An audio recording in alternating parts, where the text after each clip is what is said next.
मायके का आंगन ना सही, भाई का दामन तो है। जमुना जी की अभी अभी नींद लग ही रही थी कि बहू ममता उनके कमरे में आ गई और उन्हें झकझोरते हुए बोली, लो अम्मा जी बात कर लो। जमुना जी ने आंखें खोलकर देखा तो ममता हाथ में फोन लिए खड़ी हुई थी। उसे इस तरह देखकर जमुना जी ने पूछा, किसका फोन है बहू, और किसका होगा? आपकी लाडली बेटी का है। जब देखो बस फोन खुड़का देती है, ये भी नहीं देखती कि सामने वाला आदमी कोई जरूरी काम कर रहा होगा या कोई आराम कर रहा होगा। बिल्कुल भी नहीं सोचती कि किसी के आराम में खलल पड़ रहा होगा। जमुना जी के छोटे से सवाल पर ममता ने दे दिया पूरा लेक्चर। बहू, वो मेरी बेटी है, उसका दिल भी तो मेरे लिए दुखता ही होगा ना। अब मेरी तबीयत ठीक नहीं रहती तो रोज फोन लगा लेती है, नहीं तो पहले कहाँ रोज फोन करती थी। हाँ, हम तो आपको बड़ा दुख में रखते हैं जो उसका दिल आपके लिए दुखता है, चिड़चिड़ाती हुई ममता ने कहा। और आखिर फोन उन्हें पकड़ाकर वहीं पास में खड़ी हो गई। आखिर यह भी तो सुनना जरूरी था कि जमुना जी अपनी बेटी से क्या बातें करती हैं। जमुना जी ने अपने कांपते हाथों से फोन को अपने कानों पर लगाया और बोली, हाँ बिटिया, कैसी है तू? मैं ठीक हूँ अम्मा, तुम कैसी हो? बस बिटिया, अपनी जिंदगी के दिन गिन रही हूँ। अब तो शरीर भी साथ नहीं देता, बस भगवान उठा ले अब तो। अरे ना अम्मा, अभी तो बहुत लंबी उम्र है तुम्हारी, अभी तो पोता पोती नाती नातिनों की शादी देखना बाकी है। अब तो ना लगे है बिटिया की तब तक जिंदा रह पाऊंगी। बस तुम लोगों को भगवान सारी खुशी दे और हमेशा अपनी आशीर्वाद बनाए रखे। कहते कहते अम्मा को खांसी चलने लग गई। ममता ने अम्मा के हाथ से फोन लेकर काट दिया और अम्मा को पानी का गिलास पकड़ा कर वापस रसोई में चली गई। अम्मा ने जैसे तैसे अपने कांपते हाथों से 2 घूंट पानी पिया और फिर गिलास रखने ही लगी थी कि हाथ से छूटकर गिलास गिर गया। अचानक गिलास गिरने की आवाज सुनकर ममता दौड़ी दौड़ी कमरे में आई। गिलास को जमीन पर गिरा देखकर जमुना जी पर चिल्लाने लगी, ये क्या है अम्मा जी, आपसे गिलास भी रखते नहीं बनता, गिरा दिया ना पानी और कर दिया ना फर्श गीला। अब मेरा काम फैला दिया। अब मैं घर का काम संभालूं या आपको संभालूं या आपके बिगाड़े में काम संभालूं? बहू हाथ कांप रहे थे इसीलिए गिलास गिर गया। हाँ हाँ, सब समझती हूँ मैं। फोन पकड़कर बेटी से बात तो कर लेते हो आप, तब तो आपके हाथ बिल्कुल भी नहीं कांपते, पर जहाँ मेरा काम फैलाना हो वहाँ आपके हाथ कांपने लग जाते हैं। अरे घर में कौन सी नौकरानी लगी है, मुझे ही साफ करना है, तो कम से कम बहू की सुविधा भी तो देख लिया करो। बहू में भी जीवा होता है। बड़ा बड़बड़ाती हुई ममता बाहर गई और एक कपड़ा लेकर कमरे में आई और फर्श पर पोछा लगाने लगी। पोछा लगाकर खड़ी हुई और जमुना जी की तरफ देखकर बोली, अब सो जाइए आप। जमुना जी की प्रतिक्रिया जाने बिना ममता दरवाजे को जोर से पटकती हुई बाहर निकल गईं। जमुना जी एकटक अपनी बहू को देखती रह गईं, पर वो ज्यादा कुछ नहीं कह सकती थी। आखिर रहना तो उन्हें उसी के साथ था। बेटा तो सुबह का गया, शाम को ही घर में आता था। दिन भर तो ममता ही होती थी उनके पास, इसीलिए उसकी तेज जुबान को भी जमुना जी झेल जाती थी। खैर, ममता तो शुरू से ही तेज स्वभाव की रही है, पर फिर भी जमुना जी ने सब कुछ संभाल लिया। पैसे टेक के मामले में कभी भी अपने बेटे पर निर्भर नहीं रही। पति की पेंशन का पूरा सहारा था। जब तक जमुना जी के हाथ पैर चलते थे तो वो अपनी बेटी वंदना को खूब बुलाती थी, अपने हाथों से उसकी पसंद की चीजें खुद बनाकर खिलाती थी।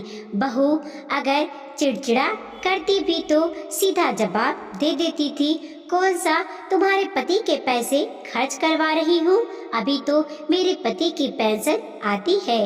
अगर बेटी पर खर्च करती हूँ तो तुम लोगों पर भी तो खर्च करती हूँ, वो अकेली आकर खाती ही क्या है, तुम सब भी तो खा रहे हो, इसीलिए हंगामा करने की जरूरत नहीं है। जमुना जी का जवाब सुनकर ममता चुप हो जाती, पर जब से जमुना जी बिस्तर पर आई है तब से ममता का व्यवहार और भी रुखा हो गया है। अब तो फिर भी जमुना जी लाठी के सहारे उठकर अपने नित्य क्रम तो कर लेती है, नहीं तो जब वो बिस्तर पर अपने कर्मों के लिए दूसरों पर मोहताज हो चुकी थी, उस समय बेटी वंदना ने ही उनकी सेवा की थी। तब तो ममता आसपास भी नहीं भटकती थी।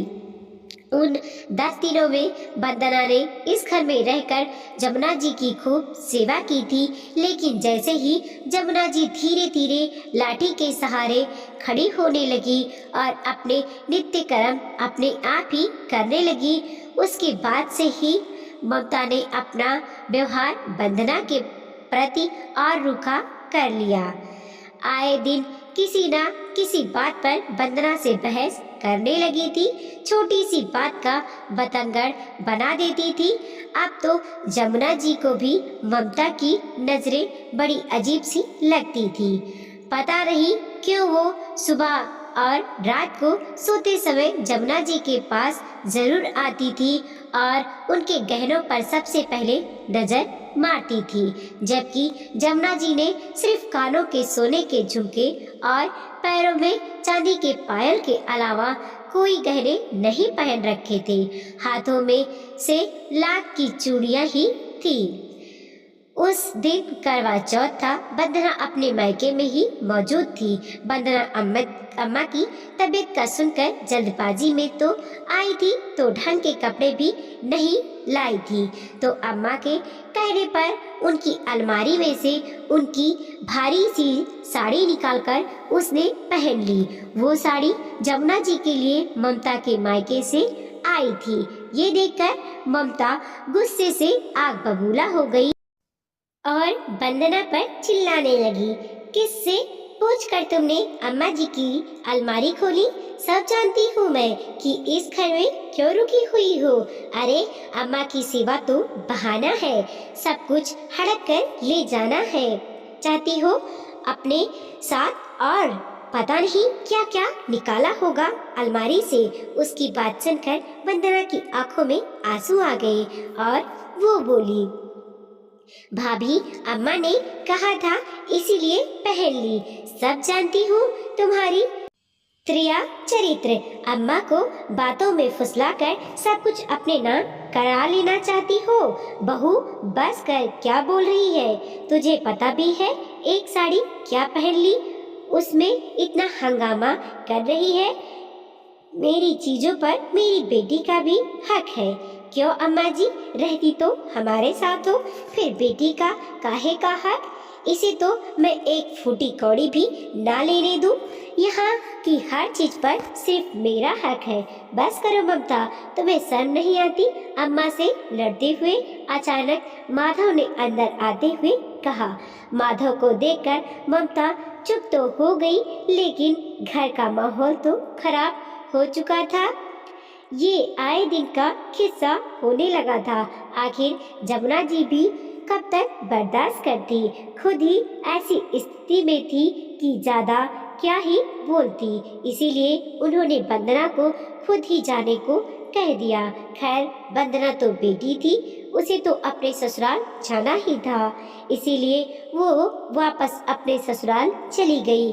अब तो जमुना जी से फोन पर ही बातें करती थी उसमें भी ममता चिढ़ जाती थी। कई बार तो वो जानबूझकर बात भी नहीं करवाती थी। खुद से भी कुछ होता नहीं है और बेटी वंदना को भी आने नहीं देती है। पता नहीं मन में क्या वह पाल रखा है।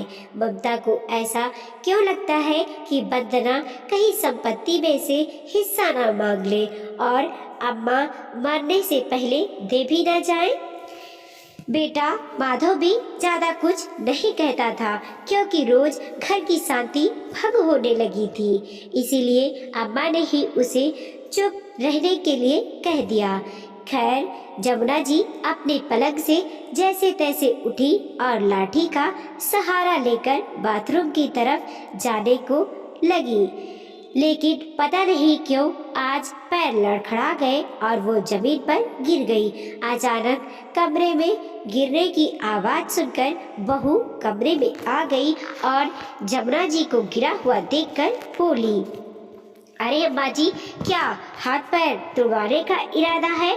यदि हाथ पैर टूट गए तो मुझसे तो नहीं हो गई आपकी सेवा।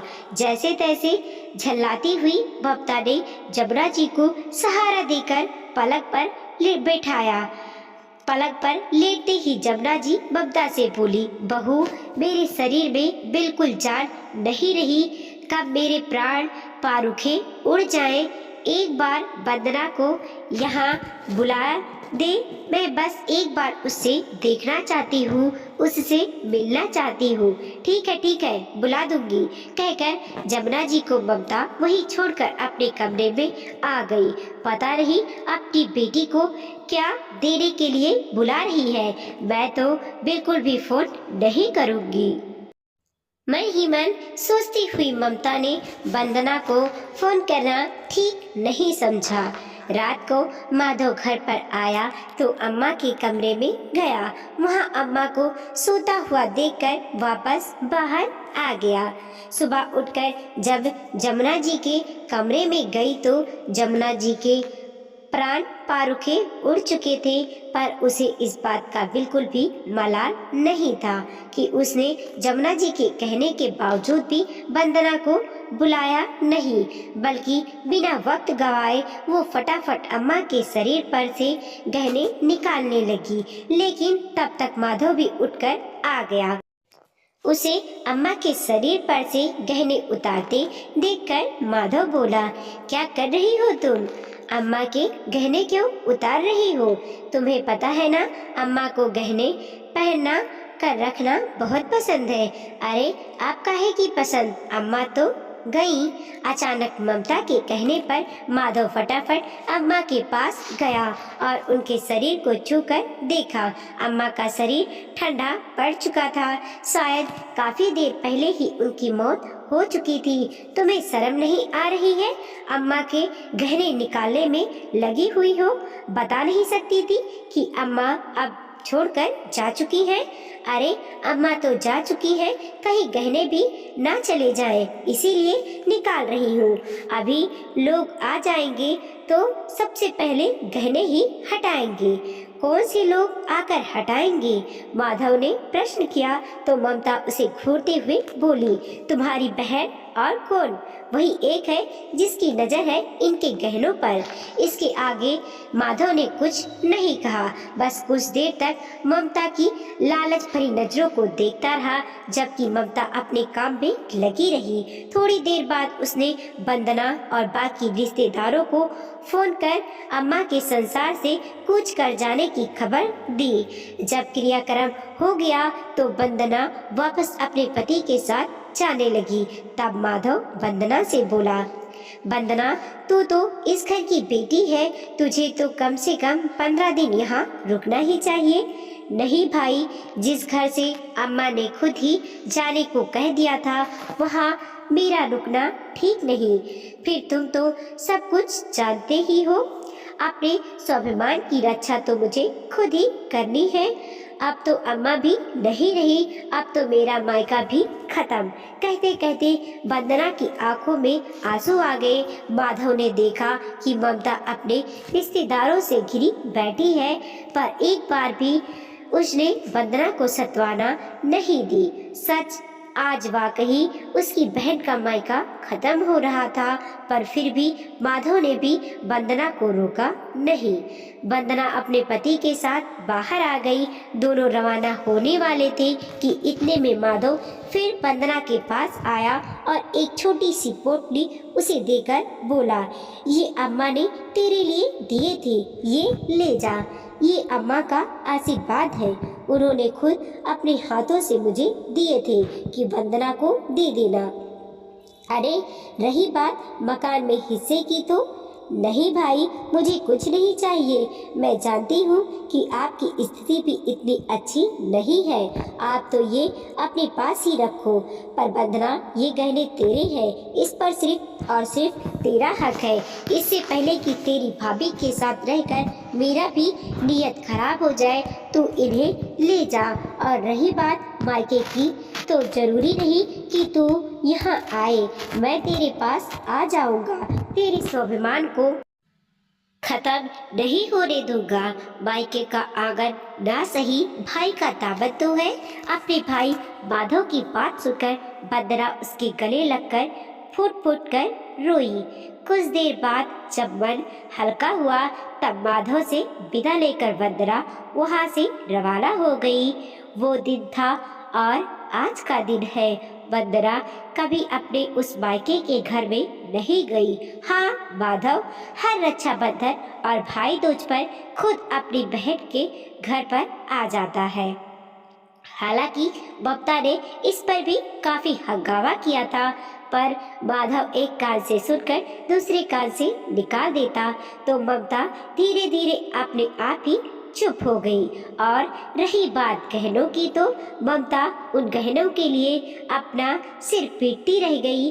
जब माधव ने उसे यह बताया कि अम्मा ने मकान बेटे के नाम तो गहने बेटी के नाम किए थे और गहने उसने खुद वंदना को दे दिए।